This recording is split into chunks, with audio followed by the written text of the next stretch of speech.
Hey everybody, and welcome to the All About RFID series. I'm Kyle, I'll be your host. For the next 15 videos or so, we are here today to talk about RFID. This is not an ad for RedBeam, even though you see RedBeam plastered all over the walls and on my shirt.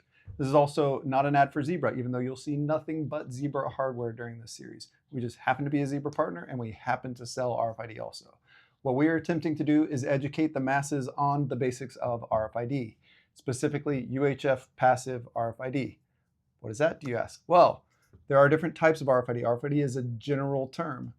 Typically, you'll see LF, HF, UHF, and active and passive UHF. So we are specifically going to be talking about UHF passive RFID, except for in this video, I'll explain LF and HF. LF, or low frequency RFID, is essentially the idea that you are at a lower frequency, so you have much less range on this. We are talking centimeters. This is the tag that they put in your under your cat's skin so that it can be read and tracked, right? This is not a technology you're going to be using to track assets in a retail store. And then you have HF. HF is used in some other things. It's high frequency. It's a little bit higher frequency than LF, right? You can see on the chart here. It is used at maybe a meter maximum. It can be used for access control and stuff like that, but it is not used to track assets. It is used for smart cards and maybe I'm trying to think, payment system, ticket system, things like that, right? And then we have UHF RFID. UHF RFID is ultra high frequency. Because of that, it's got that longer range. It is used in pretty much every industry at this point, big in retail, transportation and logistics. Even your toll system for your toll pass on the road is probably a UHF tag sitting on your windshield, right?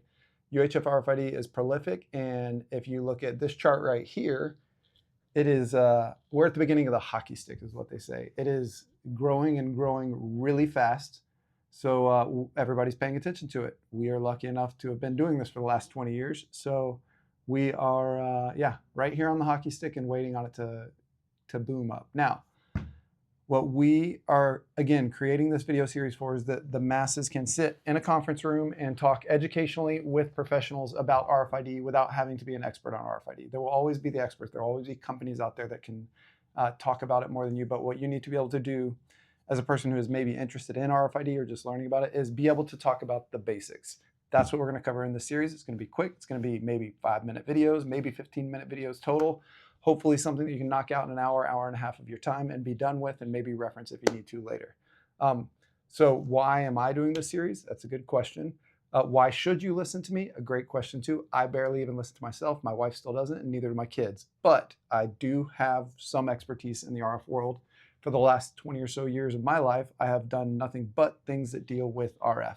Whether it be radio in the military, satellite communications in the military, wireless point-to-point in the military, wireless networking in the real world, RFID in the civilian world. I've dealt with all different pieces of that. I've been trained on RF theory and how things fly magically through the air, like RFID.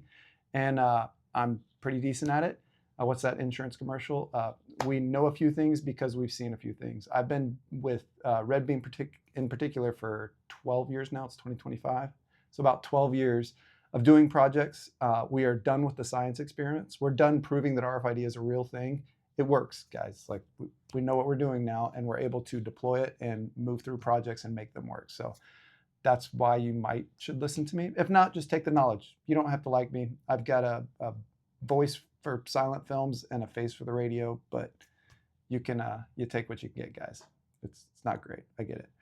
Other than that, stick around. In the next video, we're going to be talking specifically about how does RFID work? How do all these things come together and work? And we'll bust into the science a little more. So stick around and talk to you then.